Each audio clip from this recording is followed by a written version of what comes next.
வணக்கம். இன்னைக்கு நம்ம கோல்டுடைய ஸ்பெஷல் வீடியோ. இன்னைக்கு நமக்கு என்ன இருக்கு? சாயந்தரம் பார்த்தீங்கன்னா நமக்கு நான் ஃபார்ம் பேரோல் இருக்கு. அந்த நான் ஃபார்ம் பேரோலுக்கு நம்ம ஒருவேளை மார்க்கெட்டில் என்ட்ரு ஆகிற மாதிரி இருந்தால் என்ன மாதிரி என்ட்ரு ஆகலாம் அப்படிங்கிறத பற்றி பார்ப்போம். ஸோ இந்த வீடியோக்குள்ளே போகிறதுக்கு முன்னாடி இன்னைக்கு டீச்சர்ஸ் டே. இந்த டெக்னிக்கல்ஸ் நாங்கள் யூஸ் பண்ணுற டெக்னிக்கல்ஸை எங்களுக்கு நிறையா டீச்சர்ஸ் எங்களுக்கு டீச் பண்ணியிருக்காங்க. ஸோ இந்த டைமில் அவங்க எல்லாருக்குமே எங்களுடைய நன்றிகளை தெரிவிச்சுக்கிறோம்.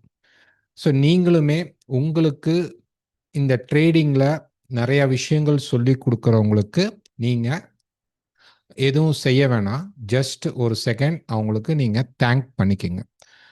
அது அந்த டெக்னிக் உங்களை சரியான வழியில் மார்க்கெட்டில் கொண்டு போகிறதுக்கு உதவும். ஓகே.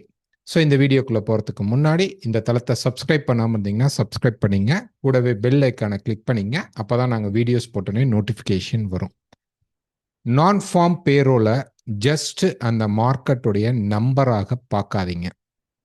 முதல் விஷயம், இன்னைக்கு நான் ஃபார்ம் பேரோல் வருது அப்படின்னா சாயந்தரம் இந்த டேட்டா ரெட் கலரில் வருது இல்லை க்ரீன் கலரில் வருதுங்கிற கான்செப்டில் இருந்து இந்த இடத்துல டேட்டா என்ன ரிவைஸ் பண்ணுதுன்னு பாருங்க. இந்த ஃபோர்காஸ்ட் அப்படிங்கிறது என்ன சார் என்கிட்ட ஒருத்தர் கேட்டிருந்தார். இந்த ஃபோர்காஸ்ட்னா முதல்ல என்ன அப்படின்னா, இது அவங்க கெஸ் பண்ணுறதுல சில நான் நினைக்கிறேன் இவ்வளோ வரலாம் அப்படின்ட்டு ஒரு நார்மலாக யாருமே கெஸ் பண்ணுறது கிடையாது. இதுக்கு முன்னாடி இது ரிலேட்டடாக இருக்கக்கூடிய டேட்டாவை பேஸ் பண்ணி பார்க்கும்போது இந்த டேட்டா தான் வரலாம் அப்படின்னு ஒரு எதிர்பார்ப்பு தான் இந்த ஃபோர்காஸ்ட்.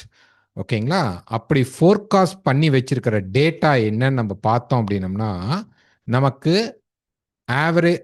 அவர்லி ஏர்னிங்ஸ் எந்த சேஞ்சும் இல்லை. போன தடவை அது என்ன இருந்தது அப்படின்னா நமக்கு மார்க்கெட்டில் நோ சேஞ்சஸ்ல இருந்தது. அது அப்படியே வரும்னு எதிர்பார்க்குறாங்க. ஒருவேளை இது 0.4% வந்தால் ஓகே பாசிட்டிவ், 0.3% வந்தாலோ அல்லது 0.2% வந்தாலோ இது நெகட்டிவாகத்தான் எடுத்துக்கணும்.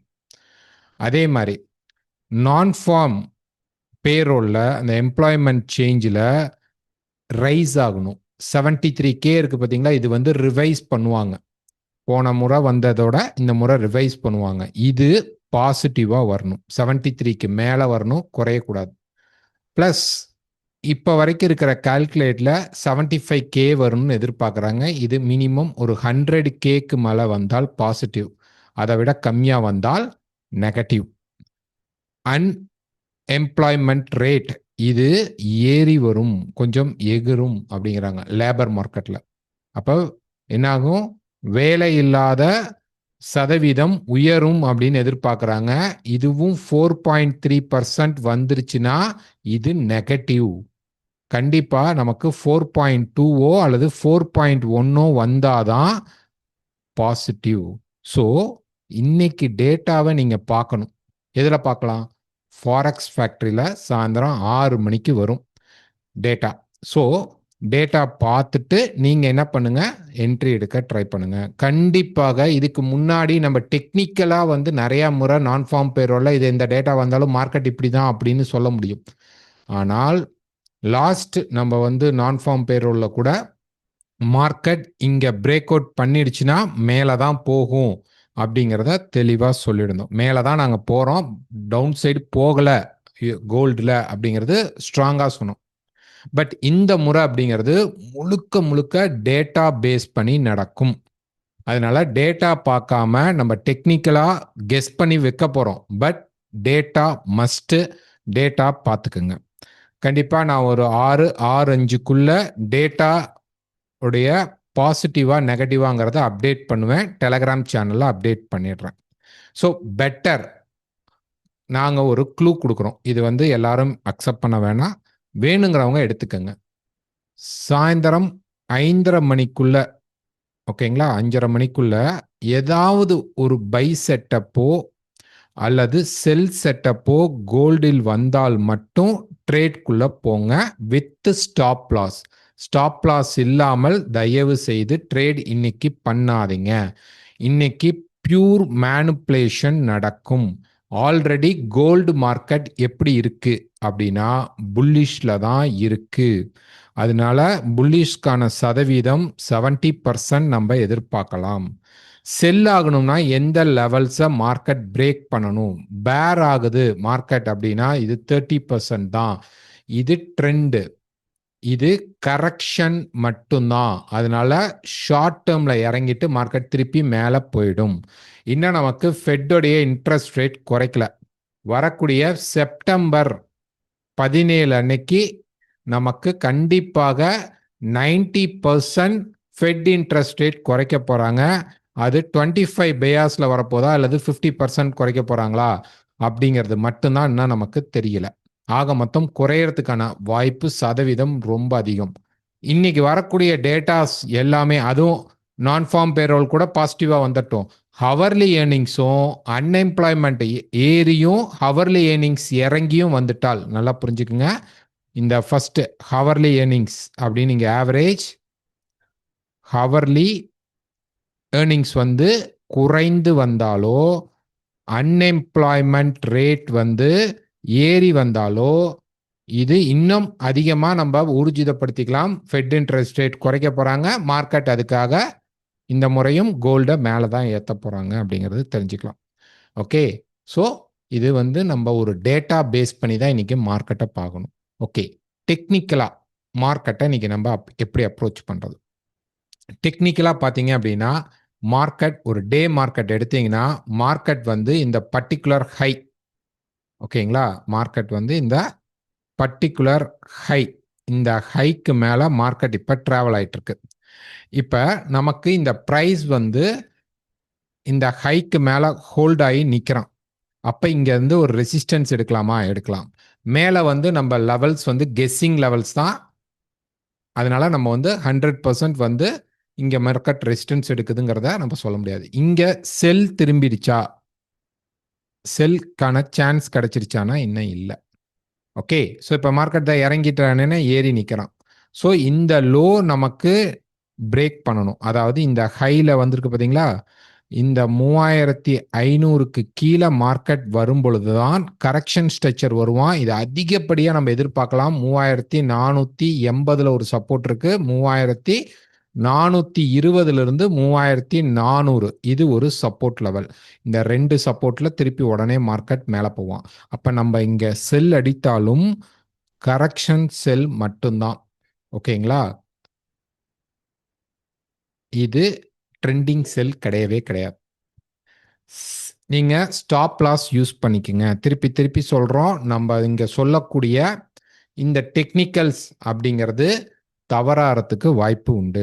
லைஃப் டைம்ல நமக்கு நோ டேட்டா, நோ கரெக்டான எட்ஜ் பாயிண்ட் நமக்கு தெரியாது. அப்ப நம்ம இங்க எடுக்கக்கூடிய ரிஸ்க்கு ஸ்டாப் லாஸ் இல்லாமல் தயவு செய்து ட்ரேட் பண்ணாதீங்க. இல்லை சார், நான் ஃபார்ம் பேரோல்ல வந்து அவ்வளோ ரிஸ்க் எடுக்க நான் தயாரா இல்லை அப்படின்னா அதே மார்க்கெட் அதுக்கப்புறமும் ஒரு நான் ஃபார்ம் பேரோலுக்கு அப்புறமும் மார்க்கெட் நல்ல மூவ்மெண்ட்ஸ் கொடுத்துட்டு தான் இருக்கும். ஸோ நல்ல செட்டப்ஸ் வரும்போது போகலாம். எனக்கு தெரிஞ்சு இன்னைக்கு மார்க்கெட்ல டபுள் சைடு அடிக்க வாய்ப்பு இருக்குமா அப்படின்னா இருக்கும். அந்த லெவல் என்ன? ஓகே, அந்த லெவல்ஸ் அப்படிங்கிறது என்ன அப்படிங்கும்போது நம்ம ஒரு 4 ஹவர்க்குள்ள போறோம். இப்போ பாருங்க, மார்க்கெட் ஒரு ஃபால் கொடுத்துட்டு இப்போ கன்சாலிடேட்ல நிக்குது. ப்ரைஸ் வந்து மூவ்மெண்ட் ஆகாமையும் நிற்கலாம் இந்த ரேஞ்ச்குள்ள. ஓகே, இந்த ரேஞ்ச் தான் இன்னைக்கு நமக்கு ரேஞ்ச்.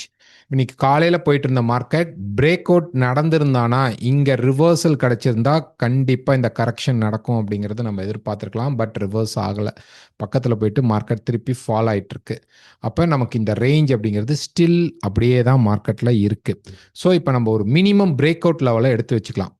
கீழே வரணும் அப்படின்னா 3525 அப்படிங்கிற லெவலை கிளீனாக பிரேக் அவுட் பண்ணணும். ஒரு 1 ஹவர்லையாவது பிரேக் ஆகி மார்க்கெட் நின்றுச்சு பிஃபோர் 5:30 நம்ம ஒரு ஸ்டாப் லாஸ் வச்சு செல்லுக்குள்ளே போகலாம். இல்லை மார்க்கெட் 3565க்கு மேலே போனால் ஓகே, மேலே போய் க்ளோஸ் பண்ணிட்டா நம்ம மார்க்கெட்டில் பை போகலாம். ஸோ இன்னைக்கு நமக்கு இருக்கிற லெவல் இந்த 2 லெவல் தான். அஃப்கோர்ஸ் நம்ம பார்த்தோமே தானே தேர்ட் வே. நம்ம தான் வேவ்ல வந்து புதன்கிழமை லைவ் மீட்ல பார்த்தோமே, தேர்ட் வேவ் ஆச்சே, அதனால இப்போ கரெக்ஷன் எடுக்கிறான் அப்படின்னா, எஸ், இந்த கரெக்ஷன் ரொம்பலாம் கீழே வரதுக்கான பாசிபிள்ஸ் இருக்காது. ரொம்பலாம் பம்ப் பண்ணி மார்க்கெட் கீழே வர போறாங்க. இதே நீங்க டாலர் இண்டெக்ஸ் சார்ட்டையும் நான் ஆட் பண்ணி பார்ப்பேன் அப்படின்னா, நீங்க எடுத்துக்கலாம். 99க்கு மேல மார்க்கெட் போனாதான் பை டாலர் இண்டெக்ஸ். 97.50 இன்னைக்கு பிரேக் பண்ண அதிகமான சான்சஸ் உண்டு. அது பிரேக் பண்ணிட்டா மார்க்கெட் செல் ஆயிடும். ஸோ இதுதான் இன்னைக்கு நான் ஃபார்ம் பேரோல நம்ம எடுத்துக்க வேண்டியது. ஆல்ரெடி டேட்டாஸ் எல்லாமே பார்த்தீங்கன்னா ஈக்குவலைஸ்டா, நியூட்ரல் அண்ட் பாசிட்டிவும் நெகட்டிவும் ஈக்குவலா இருக்கு. அதனால பெரிய லெவல்ல நம்ம டேட்டா கெஸ் பண்ண முடியாது.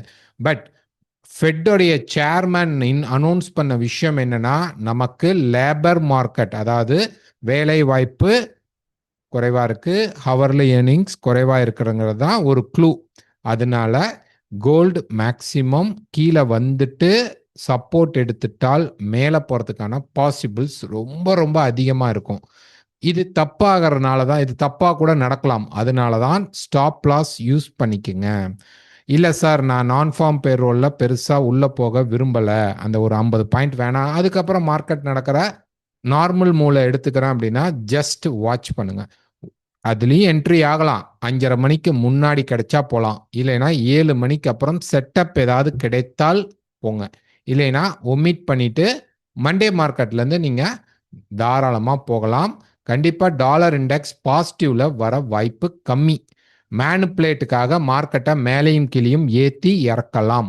ஸோ இப்போ வரைக்கும் மார்க்கெட் இங்கேருந்து கீழே வருது, அப்படியே கண்டினியூ ஆகும்னா நீங்கள் 25 பிரேக் ஆனால் மட்டும்தான் நீங்கள் செல்குள்ளே எடுத்துக்க முடியும்.